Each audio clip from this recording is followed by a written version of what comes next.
Hello, dear students. Welcome back to my channel. I'm going to take video on second unit of your course, and in this unit, I will discuss about medium access control (MAC). Okay, so I request you to please watch my previous videos, share and like it, and also subscribe it, so that it will be helpful for my channel. So let's continue with medium access control. I hope you all have already learned about MAC layer in OSI model. Okay, so let's start. So what is basically medium access control? Medium access control जो होता है compromises all mechanisms that regulate user access to a medium using SDM, TDM, FDM और CDM. Okay ये चारों multiplexing की techniques मैंने अपने previous videos में कवर की हुई है. सो अगर आप लोगों ने वो नहीं देखा है तो प्लीज़ आप वो वीडियो जा कर के ज़रूर देखें. सो मीडियम एक्सेस कंट्रोल जो है इन चारों टेक्निक्स को यूज़ करके बनाया, मतलब यूज़ करता है यूज़र एक्सेस करने के लिए, मीडियम एक्सेस करने के लिए. Okay, MAC layer is similar to traffic regulation in the highway multiplexing example. MAC layer जो है वो ट्रैफिक का रेगुलेशन करने के लिए यूज़ होता है, जैसे कि हाईवे में कि ट्रैफिकिंग के लिए यूज़ करते हैं, जो जैसे मैंने मल्टीप्लेक्सिंग में भी बताया था. Multiplexing basically it is similar to multiplexing. Okay, MAC layer belong to layer, मतलब it belongs to data link layer. Okay, ये जो है OSI मॉडल का जो डेटा लिंक कंट्रोल लेयर होता है उसका पार्ट होता है. बेसिकली DLC लेयर जो होता है वो दो पार्ट्स में डिवाइड होता है. पहला होता है लॉजिकल लिंक लेयर LLC और दूसरा है MAC layer, medium access control. Okay, DLC data link layer का बेसिकली टास्क क्या होता है? It is use for establishing connection, reliable point to point connection और multi point to multi point connection between different devices over a wired और wireless network. मतलब wired और wireless network दोनों में कनेक्शन एस्टेब्लिश करने का काम करता है ये जो डेटा लिंक लेयर होता है. ओके, तो ये तो जनरल इंट्रोडक्शन था मैक के बारे में. इसके बाद MAC motivation for specialised MAC. अब हमको स्पेशलाइज्ड मैक बनाना है तो उसके लिए मोटिवेशन हमें क्या क्या चीज़ें ज़रूरी है वो देखना है. Okay, basically one of the most commonly used MAC scheme for wired network is carrier sense multiple access with collision detection. ये भी आप लोगों ने पढ़ा होगा. MAC का जो बेसिकली सबसे कॉमन स्कीम है जो वायर्ड नेटवर्क में होता है, CSMA-CD जिसे हम कहते हैं, carrier sense multiple access collision detection. Okay, a sender senses the medium. इसमें क्या होता है कि एक सेंडर होता है और एक रिसीवर होता है. ओके, तो सेंडर जो है वो मीडियम को सेंस करता है, मतलब वो चेक करता रहता है अगर वो वायर या कोई एक्सेल केबल कोई भी है, ठीक है, तो वो उस मीडियम को चेक करता रहता है. अगर वो मीडियम बिजी है तो वेट करता है उसका फ्री होने का, ठीक है, जब तक कि वो मीडियम आपका फ्री नहीं हो जाता वो वेट करता है. ओके, और जैसे ही वो फ्री होता है, the medium is free, sender जो होता है वो डेटा ट्रांसमिट करना स्टार्ट कर देता है. और लेकिन डेटा जैसे वो ट्रांसमिट करना स्टार्ट करता है उसके बाद भी वो कंटिन्यू सेंस करता रहता है उस मीडियम को, मतलब कैरियर को सेंस करता है, इसलिए हम इसे कैरियर सेंस कहते हैं. ओके, और जैसे ही आगे जा कर के हो सकता है कि कुछ कॉलिजन आ जाए, ठीक है, तो वो कॉलिजन को डिटेक्ट करता है. ओके, यहाँ पर कॉलिजन डिटेक्ट हो जाता है उसको, अगर क्योंकि वो सेंस कर रहा है इसलिए उसको कॉलिजन डिटेक्ट हो जाता है. तो उस केस में वो क्या करता है, कॉलिजन डिटेक्ट करने के बाद जैमिंग सिग्नल भेज देता है रिसीवर को कि सिग्नल इज जैम, और वो अपना जो डेटा है वो स्टॉप कर सकता है. ओके, तो ये होता है कैरियर सेंस मल्टीपल एक्सेस और CD. ओके, फिर इसमें क्या होता है, बेसिकली ये तो वायर्ड के बारे में था, लेकिन वायरलेस में इस मेथड के थ्रू हमें प्रॉब्लम आती है. प्रॉब्लम्स क्या क्या आती हैं? Signal strength decreases proportional to the square of the distance. इसमें जो सिग्नल स्ट्रेंथ होती है वो डिक्रीज होती है, प्रोपोर्शनल डिक्रीज होकर के प्रोपोर्शनल जाती है स्क्वायर ऑफ डिस्टेंस के, मतलब डिस्टेंस के स्क्वायर के प्रोपोर्शनल होती है. Okay, the sender would apply CS and CD, मतलब कैरियर सेंस और कैरियर कोलिजन डिटेक्शन ये अप्लाई करता है, but the collision happen at the receiver. लेकिन इसमें जो वायरलेस में होता है कि कोलिजन जो होता है वो रिसीवर एंड पे होता है, क्योंकि बीच में कोई मीडियम तो होता नहीं है। Okay, it might be the case that sender can not here, और इसमें क्या हो सकता है कि सेंडर जो होता है वो ज़रूरी नहीं कि सुन ले।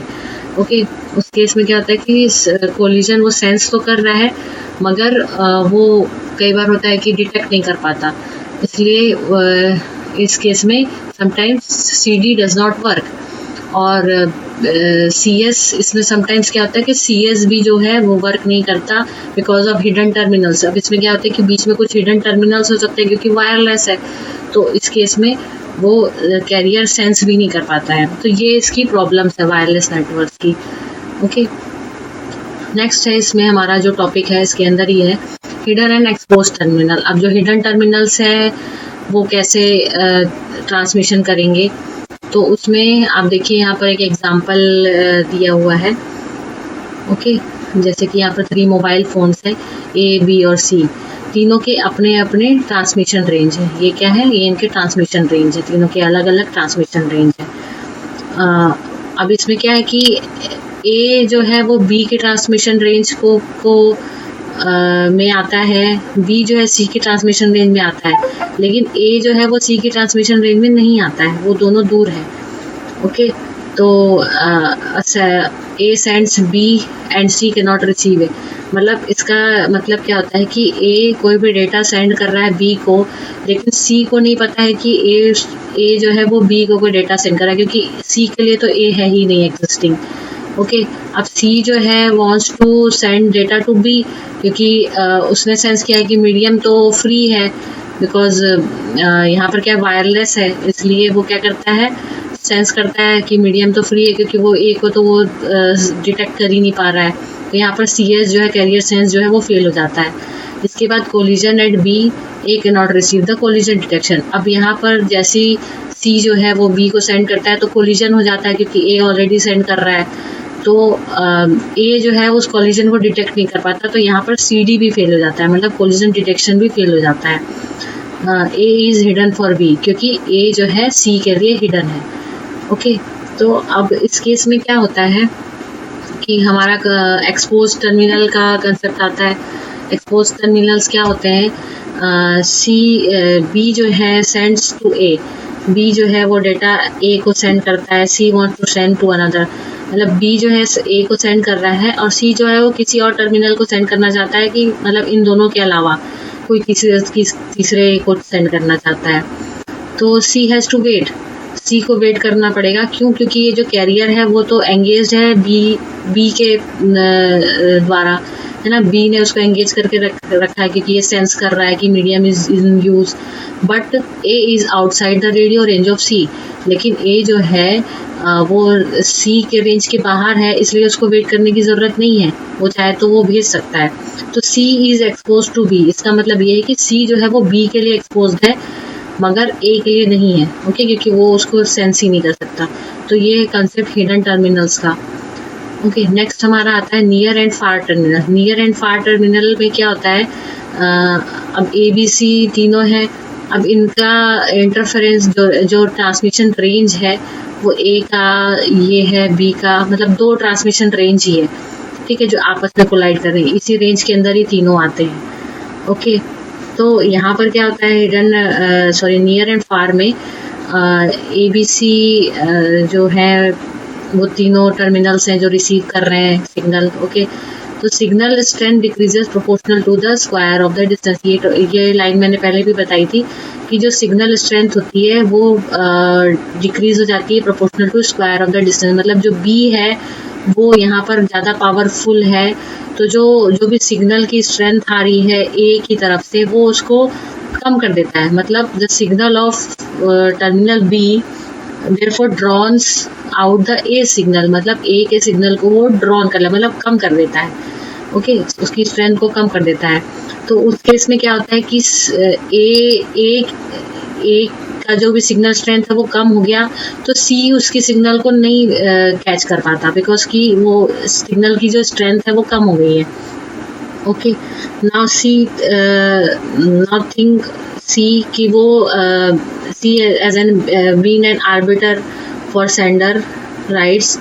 Okay, in this case the terminal B would already drawn out the terminal A.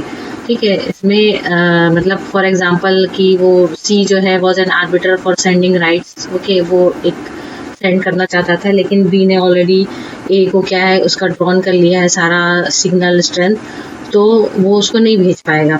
Okay, तो इस केस में क्या होता है, C in return would have no chance of applying a fair scheme as it would only hear B, क्योंकि वो उसको नहीं सेंस कर सकता, वो सिर्फ बी को सेंस कर सकता है, तो वो उसको सिग्नल नहीं भेज सकता है, डेटा नहीं ट्रांसमिट कर सकता.